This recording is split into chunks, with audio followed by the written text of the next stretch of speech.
Some dreams don't come true immediately. They wait for the perfect moment. অনেক দিন ধরেই এই ফেয়ারি টেল কেকটা আমার উইশ লিস্টে ছিল।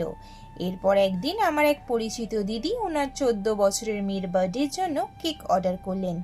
উনি শুধু একটাই কথা বললেন, তুমি তোমার পছন্দ মতো কেকটা করে দিও। সেই কথাটা শোনার পরই মনে হলো this is the moment I have been waiting for. ব্যাস, তারপর শুরু হলো আমার অনেক দিন উইশ লিস্টের সেই ফেয়ারি টেল কেকটাকে বাস্তবে নিয়ে আসার গল্প।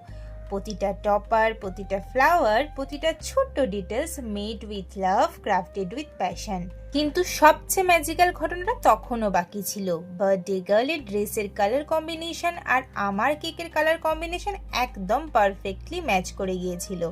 আর সবচেয়ে অবাক করা বিষয় হলো it was not planned at all. আমি এটা আগে থেকে একদমই জানতাম না।